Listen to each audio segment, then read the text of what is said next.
Hello everyone, welcome to my channel. ఈరోజు నేను ఒక టేస్టీ స్ట్రీట్ స్టైల్ ఫుడ్తో వచ్చానండి మీ ముందుకి.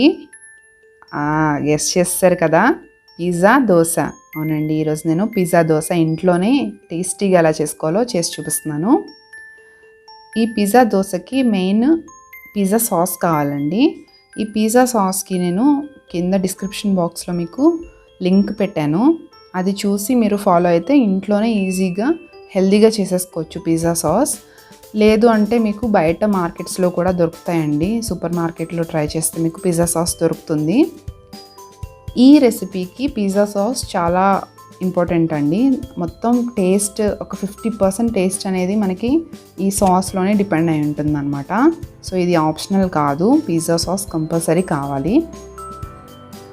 తర్వాత వెజిటేబుల్స్ అన్నీ కట్ చేసి పెట్టుకున్నానండి. ఒక green capsicum, red capsicum, yellow capsicum and 2 tomatoes, ఒక ఆనియన్, 4 మిర్చి చిన్న చిన్న పీసెస్ లాగా కట్ చేసి పెట్టుకోవాలి.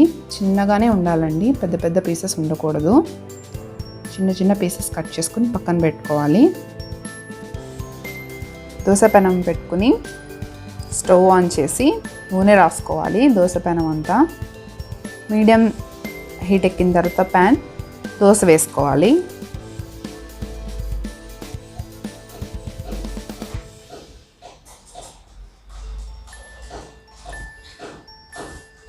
ఇప్పుడు ఒక స్పూన్ పిజ్జా సాస్, కొద్దిగా టమాటో కెచప్ ఆప్షనల్ అండి. మనం కట్ చేసి పెట్టుకున్న వెజిటేబుల్స్ అన్నీ ఒకదాని తర్వాత ఒకటి వేసేసుకోవాలి. నా దగ్గర 3 క్యాప్సికమ్ ఉన్నాయి, నేను వేసుకున్నాను. మీ దగ్గర అట్లీస్ట్ ఏదైనా ఒక కలర్ క్యాప్సికమ్తో మీరు వేసుకోవచ్చు. కొద్దిగా ఉప్పు, కొంచెం కారం, ఇవన్నీ బాగా కలిసేలాగా ఒకసారి స్ప్రెడ్ చేసుకోవాలి. తర్వాత ఒక స్పూన్ బటర్ వేసుకోవాలి. ఇప్పుడు దీన్ని కూడా ఒకసారి మిక్స్ చేయాలి మొత్తం. ఇప్పుడు కొద్దిగా చీజ్ తీసుకొని మనం గ్రేట్ చేసుకోవాలి.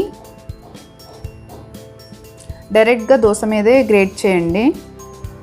ఒక గిన్నెలో కానీ ప్లేట్లో కానీ మీరు గ్రేట్ చేస్తే అదంతా ముద్దలాగా వచ్చేస్తుంది. సో ఇలా అప్పటికప్పుడు దోశ మీద వేస్తేనే బాగుంటుంది. నేను చీజ్ ఒక చిన్న క్యూబ్ తీసుకున్నానండి. హాఫ్ ఏమో గ్రేవీలోకి వేసుకున్నాను, హాఫ్ పక్కన పెట్టి ఉంచుకున్నాను అనమాట. చీజ్ కూడా వేసిన తర్వాత ఇలా బాగా కలిసేలాగా చూడండి, చక్కగా మొత్తం అంతా మిక్స్ చేసుకోవాలి. అండ్ ఈ మిక్స్ చేసేటప్పుడు చాలా జాగ్రత్తగా చేయాలండి. కింద దోశ ఏమాత్రం డిస్టర్బ్ కాకూడదు.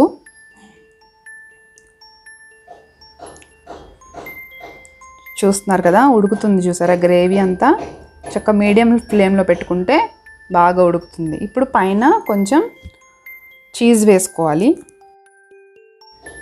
చూసారు కదా, చాలా యమ్మీ అండ్ కలర్ఫుల్ అండ్ టేస్టీగా కనిపిస్తుంది. ట్రై చేయండి.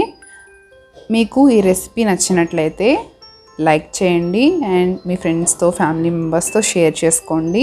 మీరు ఒకవేళ మా ఛానల్ని ఫస్ట్ టైం చూస్తున్న వాళ్ళైతే సబ్స్క్రైబ్ చేయడం మర్చిపోద్దండి. ఇలాగే మొత్తం మీడియం ఫ్లేమ్లోనే దోశ గోల్డెన్ కలర్ వచ్చేంత వరకు అండ్ పైన గ్రేవీ అంతా బాగా కుక్ అయ్యి మంచి స్మెల్ వచ్చేంత వరకు ఇలాగే లోలో పెట్టుకుని కుక్ చేసుకోవాలి. ఒకసారి దోశ గోల్డెన్ కలర్ వచ్చేసిన తర్వాత మనం ఒక సర్వింగ్ ప్లేట్లోకి తీసేసుకుని మనకి ఇష్టమైన సాంబార్తో కానీ చట్నీతో కానీ తింటే చాలా బాగుంటుంది. నాకైతే కారపొడితో తినడం అంటే చాలా ఇష్టం అండి. ఇంకా పిల్లలైతే అస్సలు వదిలిపెట్టండి. చూసారు కదా, cheese pizza dosa. Thanks for watching.